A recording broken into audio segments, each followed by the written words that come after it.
na mapupuno yung ating mga isolation centers. Kaya tuturuan po natin yung ating mga kababayan ang mga tamang hakbang kapag mag-home care para sa ating mga positive na nag-isolate. Sa ating po rin mga business and private companies, inikayat din po sana natin na unang-una ipatupad ang pag-comply sa mga health protocols at bigyan po sana rin ng suporta ang kanilang mga employees. Nakikita po natin na maraming tatamaan sa Omicron. Ang unang maapektuhan po ay ang workforce sa mga companies, business establishment, hospital at even sa ating government services. So pagandahan po natin. At ating po mga kapulisan ay ating dineploy para siguraduhin po na mananatili ang peace and order sa interzonal at intrazonal movement. Sisiguraduhin po rin na maayos at ang ating po mga local government units po ay nakahanda naman sa threat ng Omicron variant. Yan lamang po, Mr. President. Magandang gabi po. Thank you, Secretary Anyo. Dito muna tayo kay Dr. Oscar Gutierrez, Jr., OIC, the Food and Drug Administration. Sandali lang, may idagdag lang ako. Ang policy now is that there are departments na walang magtakbo, yung iba nag-resign. Kagaya dito. My policy is I do not take outsiders anymore. Kung sino yung second in command dyan sa opisina, departamento na yan, siya ang aakyat. No more outsiders para mas madali. Yung may alam na talaga, are those working permanently there. They are the ones. Total, pagdating ng bagong administrasyon, mapapalitan o they will go back to the same original position that they have occupied. So itong si Oscar is the second in command, the second person. Siya na ang magbigay ng report because he's the OIC. So, go ahead. Magandang gabi, mahal na Pangulo, ngayong gabi. So I will make a presentation on the FDA updates. So a total of 89 approved test kits as of January 4 are listed as approved by the FDA. So these test kits remain to be reliable in detecting COVID-19 infections. So next slide, please. As of today, we announced that we are accepting applications for special certification for COVID-19 self-administered or the home test kit. Yung pinakita ko kanina na slide, these are the kit that will require health professionals in conducting the test. So I am calling for all the manufacturers and even the importers of self-administered COVID-19 test kits that to register their product in the form of a special certification. And we already met with the DOH, and they will be coming out with an algorithm, actually a guideline or policy on the use of these home test kits, considering that these products need to be administered by the patient or the household themselves. So kailangan po natin ng guidelines on the use, reporting system, even disposal of the waste, interpretation of the test results, and what action should the individual take when he finds out that he is positive. So kailangan po natin ng algorithm from the DOH. And this will be based on the claims made by the manufacturers. But in general, we need a guideline on this. Let me interrupt you. Yes. ito bang self-administered home test, Opo. uh, para dyan sa household, Opo. could be the father, the mother. Yes po. Yung ba rin yung turok? This will be yung kasing yung nasopharyngeal is up to the pharynxes. Ito nasal lang, dito lang. hindi Nasal siya- lang? oo. And it can be oral. So depende po, we are waiting for the manufacturers and even innovators to register their products, and we will know po kung they will be applying for the nasal type or the oral type. I hope they would have Mas less invasive po a siya. seminar in a GP personal yung hanggang ano lang. Opo. Kami, alam mo, galing ako ng Davao hanggang ang order ng doktor, kami dyan, araw-araw. Oo. Tangina ka. Kaya, hindi naman masyado. It's not really that hard. You do not have to suffer. Pero araw-araw na, sa bunganga, okay. Ang problema yung ilong, kasi ikot-ikutin ko. Bali dito lang po siya sa nasal lang, hindi aabot dun sa mga alam ko. Venetia. Kasi dito, ano talaga, nurse ang, tsaka nakatingin yung doktor. Ito self-administered. Pero, kaya nga, pero araw-araw, this has been going on for, pati doon sa Davao. Opo. Sus Mario Josep, naghahintay na yung, akala mo na parang multo doon sa likod. Minsan, hapon na kasi ako. Nandiyan na yung multo, nandiyan na. Tangina. So, yun ang, just a comment.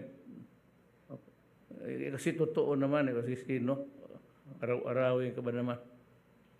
Kami dito, pati yung sila, kayo ba, Colonel, ito si Kuni, babae man to, Colonel to, araw-araw rin kayo kaawa.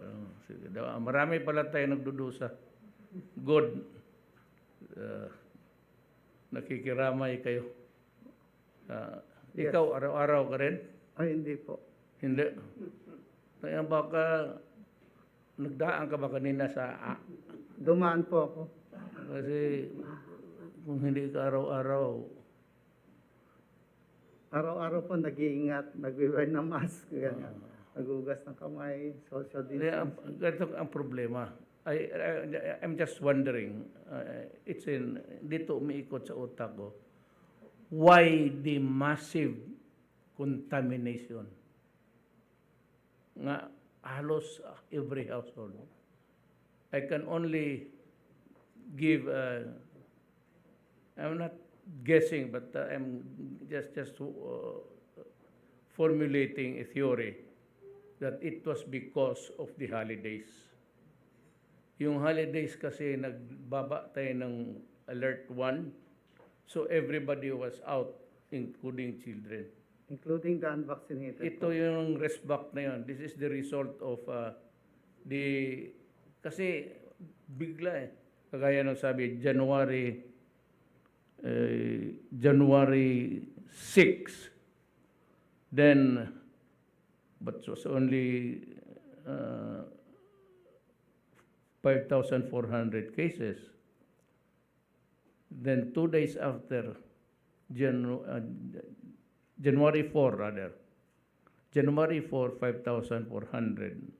Then 2 days after, January 6, it's 17,200. Masyadong malakas ang, almost exponential ang akyat ng, so baka talaga ako, wala akong ibang maibigay na sensible theory. It was because of yung everybody was out and people were crowding everywhere sa Divisoria. So walang social distancing. But those were the essentials or the basic minimum of observance ng ng mga experts na ito yung mask. Nakalahat naman nakamask eh. Pero ang tingin ko bakit so baby contact para matanong ako, doktor, pati ba yung paglamano pwede kang mahawa, or even just the body contact? The proven naman po is by aerosol po, droplets. Kaya, so I'm just wondering why I said there are almost exponential rise in a matter of 2 days. Kaya yung tingin ko, it could only be a result of, there has to be a reason. Hindi pwede walang rason eh. Why the sudden rise? Sharp, right, in a matter of 2 days. There has to be a reason for that. Hindi natin bagay, bakit marami na ngayon? So, ako, as sabi ko nga, ultimately, I'm the one to be blamed. Siguro yung New Year's Eve, Pasko. Pero itong bago lang ito, it could only be a recent yung surge. And it could be attributed, tingin ko, by the people yung New Year's, a day before the New Year. And incubation period is something like 7. Incubation period of the virus. I'm not so sure about the incubation period. Maybe Secretary Duque can. Yes, but help me out. kasi I said, we have to, or if there is nobody interested in it, but ako as dito sa inuupuan ko, I have to know the reason why. Kasi hindi ako pwede bakit ganito? Magtanong ang tao, bakit so sudden, so many? Then you have to have an answer. Yun ang ko, because of the holidays. Walang ibang walang iba eh. Wala akong ibang mahanap na rason na bakit. Talagang ito na ngayon ang hinaharap natin.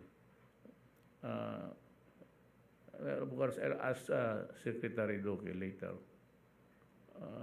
bakit ganito. So, I am not really pressing you for an answer. I know that you are just too far away from the issue. Sige, you go ahead. Yeah, sa next slide po, meron po tayong, meron pong EUA na na-approve, yung Ronapreve and Molnupiravir. Ito pong Ronapreve po, ito ay injectable po ito, I mean by infusion. Whereas itong Molnupiravir, it's the capsule form. So, dalawa po interesting dito, which we approved naman po October 1, 2021 yung Ronapreve, yung December 22 lang, very recently. Lloyd Laboratories is applying for CPR to manufacture it locally. So they completed the compliance requirements January 4, so it's under the evaluation po by the FDA, Center for Drug Regulation Research, and we will farm it out, of course, to our FDA drug advisory expert. Okay. Let me ask you. Ito yung mga medicines, if at all, it should be given when you have already the COVID. It's given to diagnosed patient with mild to moderate symptoms po. Yeah. Then we have a 5-day window period po to give it. Kaya nga, For 80 years old maibigay people. ito yung may tama na, may Yes, symptoms na. positively It should not be diagnosed. given to a healthy person. Yeah, and it should not be a substitute for vaccination po. It should not be given for prophylactic reason. Right, Ito lang po yung because diagnose. some guys might think that this is really a preventive thing if you It it's should not only for the person who has already